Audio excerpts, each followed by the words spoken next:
ጤና ይስጥልኝ። ይህ ኢትዮ ሞኒተር ነው። ለዕለቱ ያዘጋጅናቸው መረጃዎች እንደሚከተለው ይቀርባሉ። በቅድሚያ አበይት ነጥቦቹ። ጠቅላይ ሚኒስትር አብይ አህመድ እርዳታ የሚቀበል ሀገር ሉዓላዊና ነፃ ነኝ ማለት አይችልም አሉ። በሱዳን በተፈጸመው የድሮን ጥቃት የጦር አዛዡ 9 ቤተሰቦች መገደላቸው ተዘገበ። ኢራን በ30 ቀናት ውስጥ ግጭቱ እንዲቆምና የአሜሪካ ማዕቀቦች እንዲነሱ የሚጠይቅ የ14 ነጥቦች የሰላም እቅድ አቀረበች። የእነዚህና ሌሎች ዝርዝር መረጃዎች ወደ እናንተ እናቀርባለን። ቻናላችንን ላይክ፣ ሼር እና ሰብስክራይብ እያደረጋችሁን አብራችሁን ቆዩ። ጠቅላይ ሚኒስትር አብይ አህመድ እርዳታ የሚቀበል ሀገር ሉዓላዊና ነፃ ነኝ ማለት አይችልም አሉ። አራተኛው የኢትዮጵያ ታምርት ኤክስፖርት ትናንት ሚያዝያ 25 ቀን 2018 ዓ.ም ጠቅላይ ሚኒስትር አብይ አህመድ በተገኙበት ተከፍቷል። ጠቅላይ ሚኒስትር አብይ በዚህ ወቅት ባስተላለፉት መልእክት በሁሉም መስክ ማምረት ሉዓላዊነትን ያጎናጽፋል ብለዋል።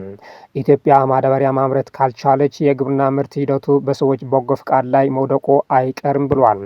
ለምግብ ግብዓት የሚሆኑ የማምረቻ መሳሪያዎች፣ ምርጥ ዘሮችና ማዳበሪያዎችን በሀገር ውስጥ ማምረት የተሟላ የምግብ ሉዓላዊነት ለማረጋገጥ እንደሚያግዝም አስረድተዋል። ነዳጅና ጋዝ ማምረት ባለመቻላችን ብዙ ፈተና ገጥሞናል ያሉት ጠቅላይ ሚኒስትሩም ኢትዮጵያ ብዙ የነዳጅና ጋዝ ሀብት እንዳላቸው ሀገራት ከፍተኛ አቅም ቢኖራትም እስካሁን ድረስ ማምረት ባለመቻላችን ተቸግረናል ሲሉም አብራርቷል። በሁሉም መስክ ማምረት ሉዓላዊነትን ማረጋገጥ መሆኑን በማመን ማቀድ፣ መስራትና መስፋት ይጠበቅብናል ነው ያሉት። እርዳታ የሚቀበል ሀገር ነፃና ሉዓላዊ ነኝ ማለት አይችልም ያሉት ጠቅላይ ሚኒስትሩም ኢትዮጵያውያን ልመና በቃን እስካላልን ድረስ ጥገኛ ነን ብለዋል። ይህ በእንዲህ እያለ የመንግስትና የግል ባንኮች ለተለያዩ ዘርፎች የሚሰጧቸው ብድሮች ለአምራች ኢንዱስትሪዎችም ፍትሐዊ በሆነ መንገድ እንዲያከፋፍሉ ግዴታ የሚጥል አዲስ ሕግ 1 ወር ባልሞላ ጊዜ እንደሚወጣ ጠቅላይ ሚኒስትር አብይ አህመድ ተናገሩ። በሀገሪቱ ያሉ አምራች ኢንዱስትሪዎች ከኢትዮጵያ ኢንቨስትመንት ሆልዲንግስ ጋር በመተባበር ለአፍሪካ ገበያ የሚቀርቡ ምርቶችን መከፋፈል የሚያስችል ኩባንያዎችን መፍጠር እንደሚገባቸው አሳስበዋል። ጠቅላይ ሚኒስትር አብይ ይህን ያሉት ለ4ኛ ጊዜ የተዘጋጀውን ኢትዮጵያ ታምርት ኤክስፖ በከፈቱበት ወቅት ባደረጉት ንግግር ነው። የኢትዮጵያ መንግስት በአምራች ኢንዱስትሪዎች ያሉ ችግሮችን ለመፍታት የኢንዱስትሪ ስትሪንግ ኮሚቴ አቋቁሞ ላለፉት ዓመታት ሲሰራ መቆየቱን በንግግራቸው ያስታወሱት አብይ አህመድ ይህንን ተከትሎም በመሬት በኃይልና በፋይናንስ አቅርቦት ረገድ መሻሻሎች መታየታቸው አስገንዝቧል። ይሁንና በመንግስታቸው በቅርቡ በተደረገው ግምገማ የኢትዮጵያ የፋይናንስ ተቋማት ለኢንዱስትሪ የሚያቀርቡት የብድር ድጋፍ አነስተኛ ሆኖ እንዳገኙት በዘርፉ ለተሰማሩት የኤክስፖ ተሳታፊዎች ተናግረዋል። በ2018 ዓ.ም ግማሽ ዓመት በአጠቃላይ በባንኮች የተሰጠ ብድር 2.42 ትሪሊዮን ብር መሆኑን የኢትዮጵያ ብሔራዊ ባንክ ባለፈው ጥር ወር መጨረሻ አስታውቆ ነበር። በሀገሪቱ ካሉ ባንኮች የአንበሳውን ድርሻ የሚይዘው መንግስታዊ የኢትዮጵያ ንግድ ባንክ በተመሳሳይ ወር ባወጣ መግለጫ ባንኩ በግማሽ ዓመቱ የሰጠው 321 ቢሊዮን ብር መሆኑን ገልጿል። የኢትዮጵያ አየር መንገድ የ2026 የአፍሪካ ምርጥ አየር መንገድ በመባል ተሸላሚ ሆነ።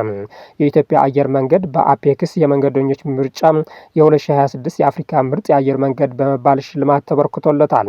ሽልማቱ አየር መንገዱ የተሳለጠ ምቹና አስተማማኝ አገልግሎትን ለደንበኞቹ ለማቅረብ ያለውን ያልተቋረጠ ትጋት የሚያሳይ ሲሆን በአቪዬሽን አገልግሎት ዘርፉ ያለውን መሪነት ይበልጥ እንደሚያጠናክር ነው የተገለጸው። የአየር መንገዱ ዋና ስራ አስፈጻሚ መስፍን ጣሰው ሽልማቱን በተቀበሉበት ወቅት እንዳሉ እውቅናው የአየር መንገዱ ሰራተኞችና አመራሮች ትጋት ውጤት ነው። ሽልማቱ በደንበኞች ምርጫ መሰረት የተሰጠ መሆኑን ልዩ እንደሚያደርገው ገልጾም የአገልግሎት ደረጃዎቻችንን እንድናሳድግና በደንበኞቻችን የተጣለብንን እምነት እንድንጠብቅ የሚያነሳሳ ነው ብለዋል። ኢራን በ30 ቀናት ውስጥ ግጭቱ እንዲቆምና የአሜሪካ ማዕቀቦች እንዲነሱ የሚጠይቅ የ14 ነጥብ የሰላም እቅድ አቀረበች። የኢራን የሰላም እቅድ የተኩስ አቁም ስምምነቱን ከማራዘም ይልቅ ጦርነቱን በዘላቂነት መቋጨት ላይ ያተኮረ ነው ተብሏል። የአሜሪካው ፕሬዝዳንት ዶናልድ ትራምፕ ግን የቀረበው እቅድ ስምምነት ላይ ያደርሳል የሚል ጥርጣሬ እንዳላቸው ገልጿል። ኢራን የዓለም የነዳጅ ንግድ ቁልፍ መተላለፊያ የሆነውን የሆርሙዝ ወሽመጥን በተመለከተ አቋሟን እንደማታለሳልስ በድጋሚ ግልጽ አድርጋለች።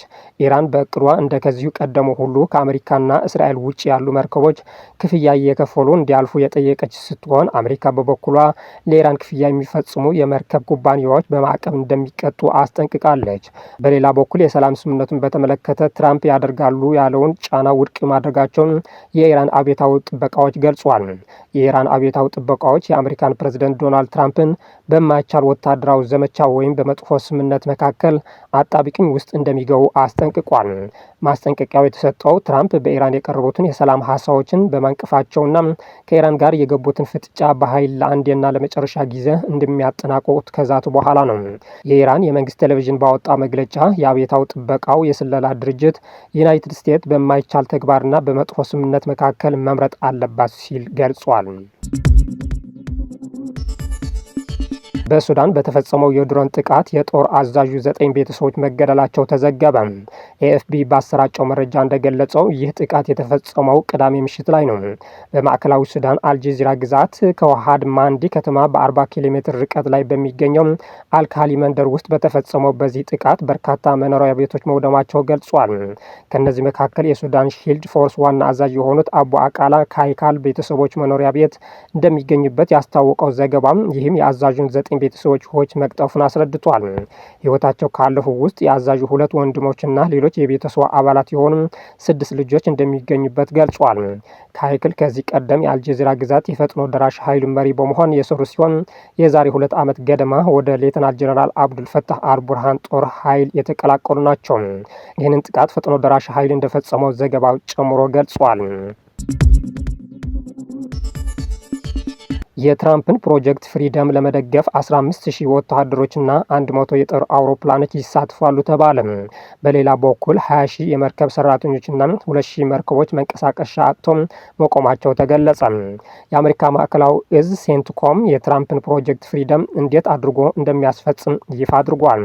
የአሜሪካ ማዕከላዊ እዝ ጦር በሆርሙዝ ወሽመጥ የንግድ መርከብ ያለ ችግር እንዲንቀሳቀሱ ለሚያስችል ፕሮጀክት ፍሪደም ሚያዝያ 26 ድጋፍ ይሰጣል ሲል እሁድ ዕለት ባወጣ መግለጫ ላይ አስታውቋል። ይህ ድጋፍ 15000 ወታደሮችን፣ ኢላማዎች ለይቶ የሚመቱ ሚሳኤል አውዳሚዎችና 100 አውሮፕላኖች የሚያካትት ነው። ሴንትኮም በባህሩ ላይ የሚካሄደውን የዓለም 1/4ኛ ነዳጅ ንግድ ከፍተኛ መጠን ያለው የነዳጅና የማዳበሪያ ምርት በወሽመጡ ላይ ነው የሚጓጓዘው ብለዋል። የሴንትኮም አዛዥ የሆኑት አዳም ብራንድ ኩፐር የባህር ላይ እገዳዎችን ባለበት የመከላከል ተልዕኮ ያለውን ድጋፍን ለቀጠናው ደህንነትና ለዓለም ምጣኔ ሀብት ወሳኝ ነው ብለዋል። ሴንትኮም አዛዥ አዳም ብራንድ ኩፐር አክሎም ለዚህ የመከላከያ ተልዕኮ የምናደርገው ድጋፍ ለክልላዊ ደህንነትና ለዓለም ኢኮኖሚ አስፈላጊ ነው ብለዋል። 20000 የመርከብ ሰራተኞችና 2000 መርከቦች መንቀሳቀሻ አጥቶ ቆሟል ተብሏል። ዶናልድ ትራምፕ አሜሪካ በሆርሙዝ ወሽመጥ የቆሙ መርከቦችን እየመራች ልታስወጣ መሆኑን ከመናገራቸው ቀደም ብሎ የተባበሩት መንግስታት አባል ሀገራት በለንደን ባካሄዱት ስብሰባ ኢራን በዓለም አቀፍ የመርከብ ጭነት ላይ የምታደርሰውን መስተጓጎል በጥብቅ አውግዟል። ስብሰባ ዓለም አቀፍ የባህር ኃይል ድርጅት የመርከብ ጭነትን የሚቆጣጠረው ልዩ የተባበሩት መንግስታት ተቋም ያቀረበውን ውሳኔ አጽድቋል። ኢራን የመርከብ ሰራተኞችን ደህንነት አደጋ ላይ በመጣል ከባድ ስጋትንና ለባህር አካባቢ አደጋ ፈጥሯል ሲል ገልጿል። ከድምፅ አሰጣጡ በኋላ የተቋሙ ኃላፊ አርሴኖ ዶሚንጌዝ የመርከበኞች እርዳታ ላይ ትኩረት እንዲደረግ አሳስቧል። በእነዚህ ጉዳዮች ላይ በምሰራበት መንገድ ዙሪያ ያለንን ብስጭት መግለጽ እፈልጋለሁ ብለዋል። እነዚህ ውይይቶችና ሂደቶች ለ9 ሳምንታት መንቀሳቀሻ አጥቶም የቆዩትን 20000 የመርከብ ሰራተኞችና 2000 መርከቦችን እንዴት እንደሚረዱ አላየሁም ሲሉም አስረድቷል። ውድ ተመልካቾቻችን የዕለቱ ዜናዎች እነዚህ ይመስሉ ነበር። ስለተከታተላችሁ እናመሰግናለን። መልካም ጊዜም